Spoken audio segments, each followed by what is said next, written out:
Did you put whiskey in my coffee? I did. No, you did not. We all have. There's no whiskey in my coffee. Hi, I'm Claire from 5 Every Day, and I'm standing in for the entire internet, which has many questions for my friends Tom and Derrick from Tom Explores Los Angeles. Hi, guys. Hi, Claire. Hi. I'm just going to pick them at random. Please. Barbara Emanuel asks, have you ever wanted to explore a place, gotten there, and realized it was too dangerous? Well, it took us a while to get inside the Hawthorne Mall. We sat outside for a long while. Long while. How long? How long did we? I don't know. We sat in the car for like an hour and a half. We probably 2 looked hours? very sketchy. You just sat in the car. Because we couldn't figure out how to get in. Couldn't figure out how to get in. Then Yeah. a few high schoolers, we saw them go in, so we just followed their lead. Always follow high school. We've never gotten to a shoot, and it's been too dangerous that we decided to not shoot or go back. But we have, I would say, the most danger, or at least the most nervous I was Llano del Rio. We're out in the desert. Lightning storm came in. Easy to see there's a lightning storm quickly approaching. We're all a little nervous. We're out in the desert. We're the tallest things out here. But it's just representative of the fact that this was hard living out here on these 2,000 acres. They were able to make it work 5-6 years roughly, but it wasn't easy. You get it? Cool. So How big was it? Yeah, it was good. 2 bullets. Wow. Yeah, Yeah, I did. Well, that's why I tried to ignore you guys. I tried. Okay, let's roll on this shit. Let's roll on this. Okay. This beer can. And I didn't want to be on camera because I was scared, but Derek was nice enough to join me out there. So if the lightning struck, we would both die instead of just one of us. Wait, you didn't want to be on camera because you were afraid of being I was dying afraid on of. camera? I didn't want to leave the car. Oh. So we stepped outside, and it was the kind of electricity where your hair stands on end. feel There was it. That sort of charge in the air. Yeah. You strike me as the kind of like diva that would not want to. True, but normally, I thought you were really brave. I guess. normally, I pride myself on that, but that was like the closest to death I've been in a while. Shit.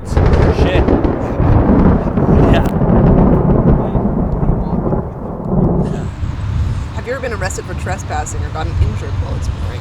Asks Marcus. We've never been arrested. Been arrested. Minor injuries. I messed up my hand when we were scaling down out of the jail via the fire hose. I was the only one that got hurt. You're the only one that got hurt. I was the last one to go, the only one that got hurt, and I just second guessed myself, and I swung out, and my hand got wedged between myself and the edge, and I scraped up my hand. But we've been pretty lucky. We've been pretty lucky. Yeah. You've never been hurt? No, never been hurt. How do you find all the places that you explore? Smiley face. Just reading good history books. City of Quartz by Mike Davis. Los Angeles by Rainer Banham.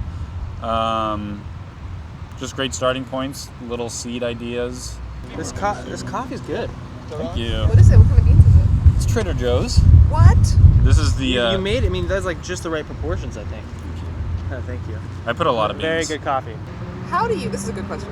How do you balance educating people on a historical landmark without exploiting the location and turning it into a tourist attraction, which can sometimes happen?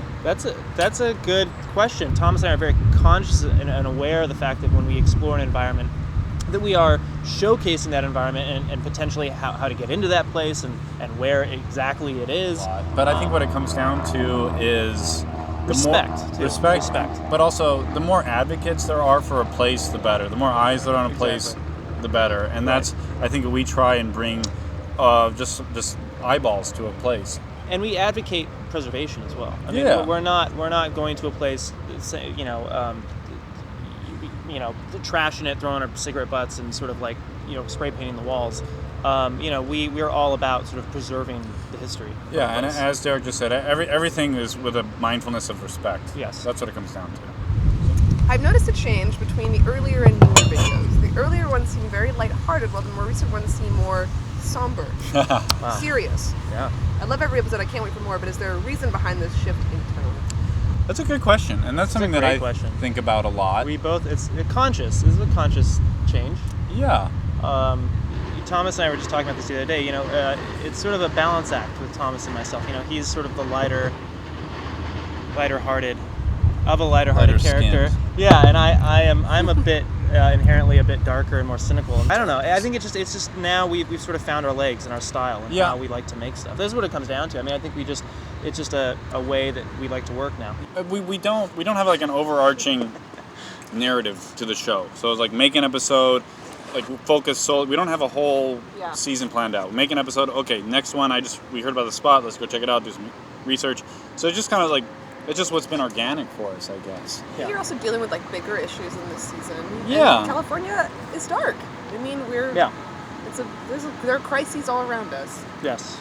And I think that's what's so interesting about the show, if I may interject. Please. Is that people have this idea of California as being a happy-go-lucky, like land of opportunity and enchantment. Yeah. You're debunking the myths of California. Second season, I think Thomas and I both were a lot more proud of in as a whole. A lot more work went into it, and it definitely had specific style. I mean, we made very conscious decisions to shoot those episodes the way we did. Yeah. And to write them the way we did, to put the music the way we did. So it was all purposefully done. Yeah. Hopefully it's not too dark for people. It's not. You I want it guys to be are dark. getting too much in your heads about this. Okay, sorry. Let's go to the next question. Sorry, fine. we've been rambling for a while now. There's a difference between serious and dark, for what it's worth. Yeah, there is. Okay, we focus on dark things, but we don't take ourselves too seriously. There you go. There. Were you born and raised in Los Angeles? If yes, which neighborhood, and how has it changed since you can first remember? Okay. Good question. Great question. I was born in the county of Los Angeles, but in the city of Whittier, and reared in the city of La Habra Heights for the entirety of my life, and then moved to Eagle Rock to go to Occidental. I was born in Los Angeles County as well. I was born in Pasadena, California. Love Pasadena. Yeah, it's great. Okay, how has Pasadena changed since you can? Oh, that's right. How's remember? Not at all, Pasadena? right? Well, no, actually, it's not true. Actually, Really? Believe it or not, when I was born in the late '80s, Pasadena had what is now referred to as Old Town, a certain section of Colorado Boulevard that in the late '80s up into really the mid to late '90s was very much a slum. Really? Everything was boarded up. A lot of pawn shops, right? A lot of pawn shops. So that then, I guess, is sort of the epitome of gentrification. The only thing is it happened in Pasadena, so no one really gives a shit. Yeah. It's now sort of like a Rodeo Drive, Colorado Boulevard. So it's changed a lot. Yeah, I didn't answer. La Habra Heights hasn't really changed. It's the same. Great. Ooh, who inspires you guys in day-to-day life? Also, who are your favorite Los Angeles musicians? Probably right now, I'll just keep it to film. I don't know. I'm a huge fan of Paul Thomas Anderson. Sure. I can watch any of his movies, and I've seen them all probably 20 times. But I'm also really getting into... I'm a big fan of French New Wave. I find a lot of influence there. And then also LA musicians. I'm a huge fan of Ty Segall. That's Give a it really up. lame answer. I feel like the bourbon's kicking in. I feel like the whiskey's kicking in. What whiskey? There's no whiskey in your coffee. The whiskey that isn't in my cup is kicking I mean this honestly. I would answer this if you weren't here, but the way like in. I know what you're gonna say. Jonah's graphic Really? design. No. Yeah, No. he's such a great graphic designer. We've talked about this actually. There's so much. Yeah. Forever, for so long before I met you guys, I would like rip off Yacht, and I think I still kind of rip off Yacht's graphic design, Jonah's graphic design. So in like a design sense, I draw a lot of inspiration from both of you. There's a gentleman by the name of David Kapoor that he's just a great Good answer. Los Angelino. He's an architect, but very just like on the cusp of everything that is good about Los Angeles. Bicycle infrastructure, pedestrian infrastructure. He's in an episode. He's in an Shout episode. out to David. He gets angry in the Riverside Bridge episode. Every engineer is living in the shadow of William Mulholland. There it is. Take it. Exactly, and they built like freeway intersections without freeways, like the 101, 110 interchange. It's just like this towering thing on its own. So they're just kind of, by building these pieces, they perpetuated completing the whole network. So every street was deficient. It's kind of like what they're doing here, and every street had to be upgraded to this kind of like freeway standard to flow, just like move. So that's when streets became not places but flows. And then that kind of thing we did in LA went all over the country, and now is being replicated all over the world because we export urbanism to the rest of the world. And then Los Angeles musicians, obviously you guys, Yacht. Gotta give you guys a shout out. But it's also true. It's also true. And That then is true. and then Corners, they're on Lollipop Records. They're really good. I've been listening to them a lot. Meat Bodies, really good. Ty Segall too. And you're on it, dude. I totally failed this question. And then if I'm ever looking for new music, I'll listen to Henry Rollins' radio show on Sunday nights. Yes, totally. At 8 I p.m. love that radio show. On Sunday nights. Fanatics. That's my answer. Great. And Nicholas Gittimer, great musician. Great Los Angeles musician. My Little Red Toe. You probably answered this question in the past. You probably answered this question in the past. But what made you start the show?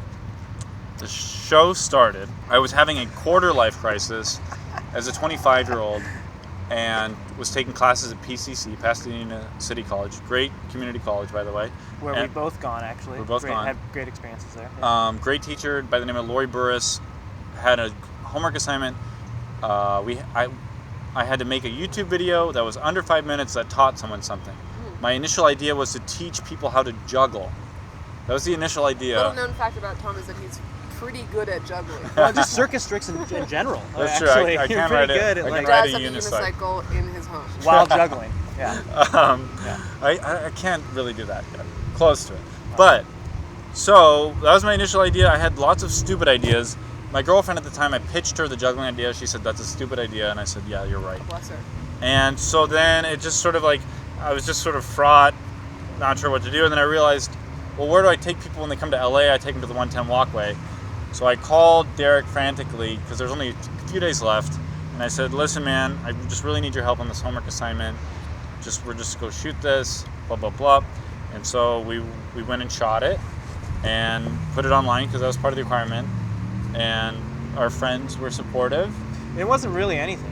It wasn't really. I mean, it if you wasn't really watch, anything. You I were mean, just kids. It was Just kids. I mean, it was. I had one lens, and I mean, not this means And it anything was to a lot of fixed, people, right? but it was a fixed lens, so that means you couldn't control how wide or how narrow it went. It was a fixed lens. We had no audio, no sound recording equipment. It was me and a camera with one lens and Thomas. And if you watch the episodes, the very first episode, you can hardly hear what he's saying. Lots of road noise. Lots of road noise. It is way too close to your face.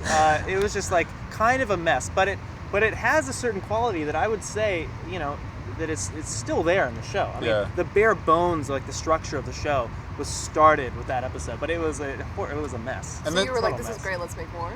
I think we were like, well, this is kind of like a project we could get into. Neither one of us was really doing anything. Yeah, we were both sort of looking for Sort of in a dry substantive, something outside of work to get involved in. I will add to that. I will just add to that a little anecdote. Well, not an anecdote. It's factual information, but it's the first episode we did. We shot. Thomas and myself shot just the both of us, and every single episode after that, we had hands helping us with everything on set for every single shoot, whether it was Kelly or whether it's Zach or David or anybody or Ben. We've always had people helping us with sort of satellite around the episode. But that very first episode and the very last episode of season 2 That's right. was shot just me and Thomas with a camera. Yeah. No one else. And so no one else on set. And so I feel like that is worth mentioning. The Salt and Sea. So the very first episode. So those 2 episodes are just the 2 of us. So I feel like that's oddly appropriate, just to sort of like bookends. Bookends, yeah, right there. Yeah. But you can see if you watch both those next to each other, you can kind of see how much we've learned over the last 2 years. And how much. That's a beautiful thought. Really nice. There you go. All right, guys. Well, thank you for being so candid with us. And thank you for watching.